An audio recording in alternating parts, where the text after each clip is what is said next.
The seat is getting mighty hot at various stops along the college football route. Welcome into the voice of college football. Appreciate you stopping by for the best in discussion, debate, and analysis in our offseason look annually at the hot seat coaches. Please like the video and subscribe right here at the voice of college football. Check out our various team channels and offerings right here on the national channel as well, as we start with a list of 14 and maybe the unthinkable. Mike Gundy has done an excellent job in Stillwater since taking over for Les Miles in 2005. His winning percentage is basically 2-1, 667 percentage, 102 and 72 in conference play. Coming off a Big 12 championship game appearance in 2021 and 2023. Oklahoma has basically been the roadblock to Mike Gundy winning more Big 12 championships. Those have been few and far between, but of course OU is out to the SEC, and you would think that Oklahoma State could compete better without the two heavyweights in play. But that first shot, coming off the Big 12 championship, in with a veteran quarterback in the rushing champion and experienced explosive wide receivers and 20 or 21 starters coming back, 3 wins out of the gate, and then 9 consecutive losses, 5 by at least 3 touchdowns. Oklahoma State not trending in the right direction right now. So it would be a quick hot seat and termination for Mike Gundy, considering all the equity and everything he's built at Oklahoma State. But we've seen stranger things happen. At number 14 on our hot seat coaching list right here at the Voice of College Football, Mike Gundy. Another big name, another big disappointment. Lincoln Riley took over the USC program in its worst shape in generations and immediately lifted it from 4-8 to 11 wins, and that close, maybe just a Caleb Williams injury from the Pac-12 championship and a college football playoff appearance. But since then, 8-5, 7-6, poor game management decisions down the stretch in many games. In a disappointing 2024, the inaugural season in the Big Ten, in losing to the likes of 1-8 Maryland. Look at the 2025 schedule. It starts easy and then it gets mighty tough down the stretch. Next on the hot seat for coaches in college football, Lincoln Riley. Last summer, Mark Stoops took to the podium at SEC Media Days and said, "I'm proud of the progress of this program since I took over. It's no longer a joke," as in Joker Phillips, not his words. But after elevating the Wildcats to 7-8 win status, consistent bowl play, not good enough. It's time to get to the next level. But the next level didn't come in 2024. Kentucky in reverse, deplorable results. 4-8, just 1 win in the SEC. Couldn't score more than 20 points against anyone in the SEC. And it may be the end of an era at Kentucky. Zach Calzada, probably the starting quarterback in 2025, is probably not good enough himself. Mark Stoops said it himself. Not good enough. You're on the hot seat in Lexington. On the surface, it would appear as though Hugh Free's first 2 seasons on the Plains were mirror images of each other, 5-7, 5-7. But look at this. He is an offensive guru, known for his creative schemes and developing quarterbacks. And the offense did improve from number 90 and 107, both in yards per play and total offense, to number 28 and number 17. But the results the same, with only 5 wins and a rough loss against a bad Cal team to start out the season and really sent it on a downward spiral. The issue was turnovers, number 106 in the nation, turning the ball over. That points to a lack of discipline, which equals a lack of coaching. The offense in the passing game has improved, yes, but look at the schedule upcoming this year. The Week 1 tilt at Baylor is going to tell us much, as did the Cal game this past season, and then a rugged SEC schedule for Hugh Freeze on the hot seat. Justin Wilcox is floundering and has for a long time, but does Cal care about football? 42-50. Listen to the conference record. 23-43, 13-26 in the most recent 39 games, and 22-32 overall since 2020. But Cal must not care about football. Justin Wilcox, I thought, was an excellent hire after coming off that run of defensive coordinator stops at Wisconsin, Tennessee, USC, and Washington. But man, Cal is bad this past season, 6-7. They did lose about every conceivable close game you could imagine, but this has been going on way too long. Cal has not reached a major bowl game since 1959 Rose Bowl. Joe Cap, of course, running the offense then. But man, I'm not expecting elite status here, just mediocrity, and Justin Wilcox is not even meeting that standard. Is he on the hot seat?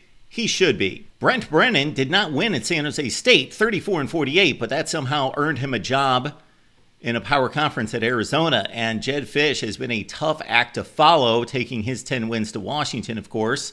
Brent Brennan did raise the San Jose State program during his final couple of seasons at 7-5 and 7-6. But man, what a disaster. They were not competitive in any such way in their first season in the Big 12, going 2-7. They lost 6 games by at least 3 touchdowns. Next on the hot seat coaching list, Brent Brennan, bear down. Cincinnati fans did not necessarily enjoy the exchange of coaches from Luke Fickell to Scott Satterfield, but it's making them feel just a little bit better considering Fickell's struggles in Madison. We'll get to those in just a second. Scott Satterfield coming off a 5-7, 3-6 second season in the Queen City.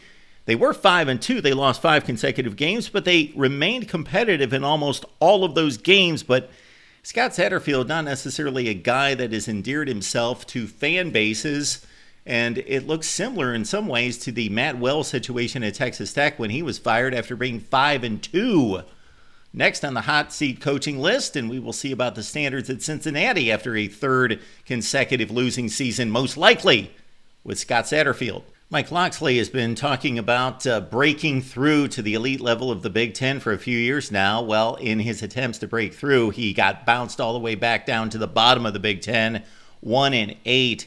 A deplorable finish for the Terps after going 3 consecutive bowl wins, 8-5, 8-5, 7-6. And the forecast for 2025 looks rather dicey despite a favorable Big Ten schedule. Locksley is 33-41, just 16-40 in the Big Ten. Next up on the coaching list of hot seat coaches, Mike Locksley, Terps. I have no doubt that Brent Venables is capable of running a college football program at a solid level. One of the best defensive minds in the game, of course, got him the job in Norman, but 2 out of 3 seasons have been mighty disappointing. The 3rd was not necessarily the best, despite a 10-3 record. The results just aren't there after 3 seasons. So if it becomes a 4th, especially with the Texas comparison right there, who is knocking on the doorstep of a national championship, 22-17, 2 games under 500 in Big 12 and SEC conference play for Brent Venables. Find an offense. They found a quarterback in John Mateer from Washington State. We'll see if Brent Venables can reverse the cycle. But for now, he's on the hot seat. We have seen the likes of Mark Richt and Les Miles get fired for fielding top 10 to 15 teams in the nation consistently, and that might be the fate of one Brian Kelly if LSU can come up with the money. And believe me, the money is flowing across college football, but whether these programs designate that for NIL or to oust stagnant football coaches, that is the decision to be made. Brian Kelly, 29-11 at LSU. He did get to an SEC championship game in his first season. And, of course, LSU is a good football team with a good football program. They're 9-4. But, meanwhile, Notre Dame with Marcus Freeman's going to national championship games. And Brian Kelly was not hired at LSU to lose 4 games per season. They're currently look to be lost in the middle pack of the SEC. And, again, that is not good enough. Next up on our hot seat coaching list, with an enormous buyout to boot, Brian Kelly. Sam Pittman obviously saved his job with another bowl game appearance and another win, 3-0, 7-6 on the season in 2024. But this comes down to, what does Arkansas football expect? Do they expect the glory days of the 1970s and 80s, or just get to bowl games and make us some money? Because that's what Sam Pittman has done. Now, he seemed like a savior, and he's such a nice guy, and people like him, that it was a breath of fresh air after the Chad Morris era, which was a complete catastrophe.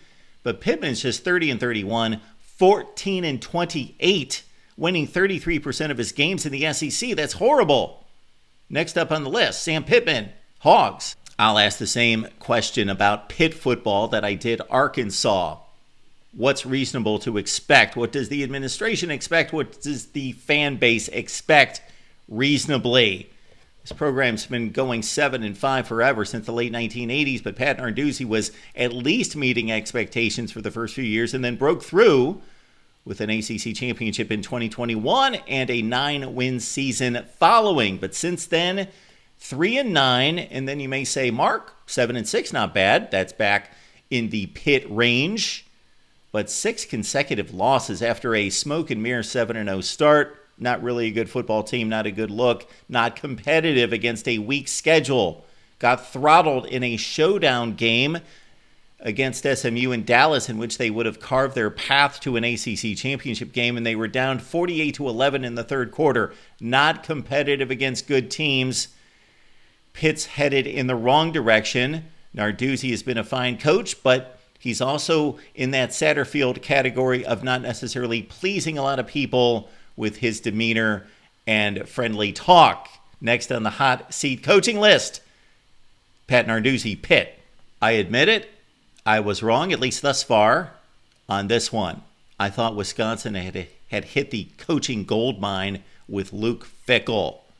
But 7-6, 5-7 is not what they expected, especially considering Wisconsin has been steady as a rock, winning 9 and 10 football games ever since Barry Alvarez turned this thing around in the 1990s. Shoot, Paul Chryst, final complete season was 9-4. He was 67-26. And of course, all the hubbub about speed and space and up-tempo offense and throwing the ball down the field, exciting offense has turned into this. Numbers 70 and 90 in total offense and points per game, and then number 108 and 92 in those two categories. And the defense, often a calling card. So it was the rock-solid running game, NFL future offensive linemen leading great running backs, and maybe the offense a little bit stale, a little bit boring in the passing game, but you could rely on the rushing attack, and you had that front seven on defense, so that was one of the top 10 units in the nation. Well, the defense has been marginal at best. That's to be kind. Luke Fickell needs to find some answers and do it quickly in year number 3 in Madison. He's on the hot seat. The most unprecedented decline in the history of college football from one season to the next. 12-0 ACC champions to 2-10 after a preseason top 10 ranking. Yes, we're looking at you, Mike Norvell. You're an offensive guy, and the offense was deplorable last season. One of the worst in college football in every conceivable metric. And also, the recruiting trends have not been good. This program under Mike Norvell has lived by the transfer portal. Boom or bust. Well, it was a bust in a big way in 2024. And the recruiting, again, is not keeping pace with Florida and Miami. Mike Norvell, you got to be on the hot seat. You've had 2 strong seasons, and you're coming up on year number 6 in Tallahassee. Leave those comments and questions down below. We will have our coaches' rankings 1 through whatever coming up here in a few weeks right here at the Voice of College Football. Please like and subscribe, and we will see you next time.